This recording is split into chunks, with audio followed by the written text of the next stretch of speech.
தம்பி தேவி பிரசாத் எப்படி நல்லா இருக்கிறியா?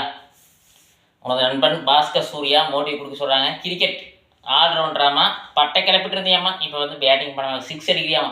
6 அடிக்கிற அடுத்த பால் அவுட் ஆகிடுறேன்.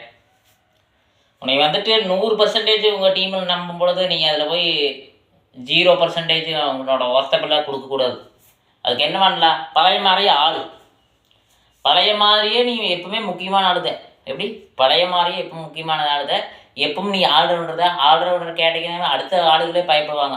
அடுத்த டீமுக்கு கெஸ்ட்டு விளையாட கூப்பிடுவாங்க, தெரியுமில்ல? அப்படி இருக்கிற பட்சத்தில் ஏன் அந்த தொய்வுனால ஏற்படுது அப்படிங்கிறத மைண்டில் வச்சுக்கோ. சரியா? ஏஜ் ஆகுது, அதனால் அவ்வளோதான். நீ மேரேஜ் ஆக போகுது, நீ அவ்வளோதான் நல்லா இல்லை. நம்மலாம் வந்து ஆல்ரவுண்டர்லாம் கிட்டத்தட்ட 42 வயசு வரைக்கும் விளையாடணும். அது ஆல்ரவுண்டர் அத்லெட்டர். பேட்டிங் வருது, பவுலிங் வருது, ஃபீல்டிங் வருதுன்னா அத்லெட்டர். அந்த திறமை இருக்குது. அந்த திறமை வந்து தொய்வு பண்ணக்கூடாது. நம்ம எல்லாம் அவனு விளையாடுவானுங்க, அவன் எல்லாம் விளையாடுவான். மேட்சும் வின் பண்ண முடியாது, உன் மேலே மதிப்பும் இல்லாமல் போயிடும். அழகா இந்த வாரத்துலேருந்து போகிறேன், நல்லா விளையாடுறேன். 6 அடிக்கிற பால் 6 அடிச்சுட்டு அடுத்த பால் அவுட் ஆகாத, அடுத்த பால் ஸ்ட்ரோக்காக போடு. சரியா? சுற்றுறது 6 போகுது, அடுத்த பால் ஸ்ட்ரோக்காக போடு. ஒன்றும் தப்பு கிடையாது. ஒன்றும் நம்மளை யாரும் எதுவும் சொல்ல போகிற, யாரும் திட்ட போகிறதில்ல. ஸ்ட்ரோக் போடு. ரொம்ப கஷ்டமான பாலை தூக்கி அடிக்காத, அதையும் விட்டுரு. நீ பெரிய ஆல்ரவுண்டராக இருந்தாலும் பரவாயில்ல, நல்லா சூப்பராக விளையாடுவாங்க இருந்தாலும் பரவாயில்ல, ரொம்ப கஷ்டமான பால் விட்டுரு. சரியா? 6 ரன் அடிச்சுட்டு அவுட் ஆகிறேன். இந்த வாரம் நீ 50 ரன் அடிக்கிற.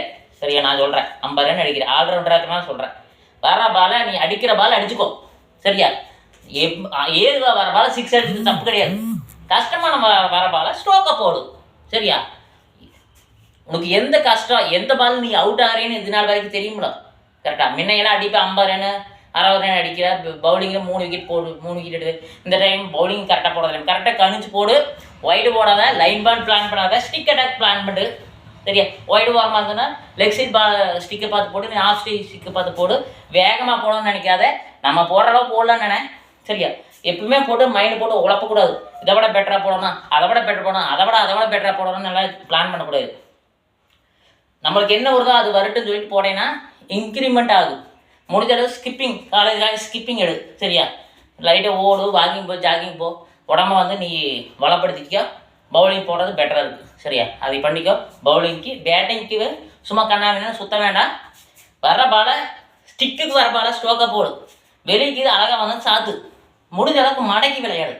அடிக்கடி அவுட் ஆகிட்டே இருக்கிறனால இனிமேல் என்ன பண்ணணும், பார்த்து பத்திரமா விளையாடணும். அடிக்கடி இந்த பாலால் அவுட் ஆகிடனா இப்படி மடக்கி அடி, இந்த பால் அவுட் ஆகி இப்படி மடக்கி அடி, தூக்கி அடிக்காத.